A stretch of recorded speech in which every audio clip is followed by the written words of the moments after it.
Hello friends, welcome to NS foods.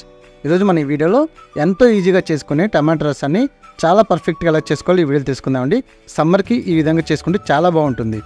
ముందుగా మీరు కనుక మా ఛానల్ ఫస్ట్ టైం చూస్తున్నట్లయితే మరిన్ని వీడియో కోసం మా ఛానల్ అనేది సబ్స్క్రైబ్ చేసుకోండి. ఇప్పుడు తయారీ విధానం చూద్దాం. ముందుగా ఒక బౌల్లో 3 పెద్ద టమాటాస్ని ఈ విధంగా కట్ చేసుకొని వేసుకోవాలి. ఇప్పుడు ఇందులో రుచికి సరిపడా సాల్ట్, అలాగే కొంచెం పసుపు యాడ్ చేసుకోవాలి. అలాగే చింతపండు అనేది ఒక నిమ్మకాయ సైజ్ అంతా చింతపండు తీసుకోండి, అంటే ఒక 50 గ్రాములు. అలాగే ఇందులో 2 గ్లాసులు వాటర్ అంటే 400 ml యాడ్ చేసుకోవాలి. దీన్ని బాగా మరిగించుకుంటూ సగం అయ్యేలా చూసుకోవాలి. ఈ విధంగా బాగా మరిగిపోయిన తర్వాత ఇప్పుడు స్టవ్ ఆఫ్ చేసి దీన్ని పక్కన పెట్టుకోవాలి.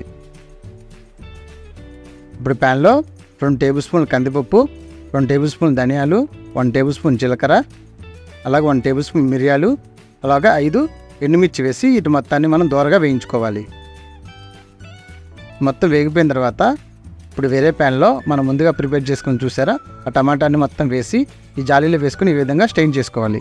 పిప్పి మొత్తాన్ని మనం పక్కకు తీసుకోవాలి. ఇప్పుడు ఇందులో 2 గ్లాసులు వాటర్ యాడ్ చేసుకోవాలి.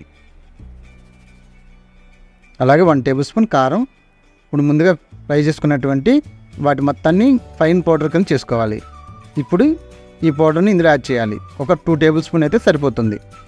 2 టేబుల్ స్పూన్ల పౌడర్ని యాడ్ చేయాలి, రసం పౌడర్ని.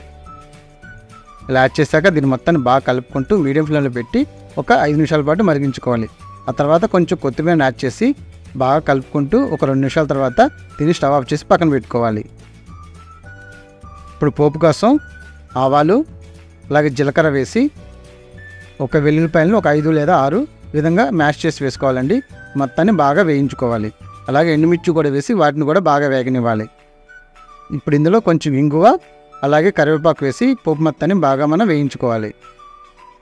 ఈ మొత్తం బాగా ఫ్రై అయిపోయిన తర్వాత ముందుగా ప్రిపేర్ చేసుకున్న రసంలో యాడ్ చేసుకోవటమే.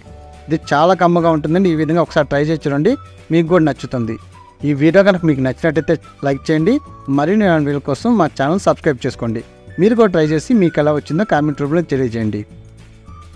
Thank you for watching this video.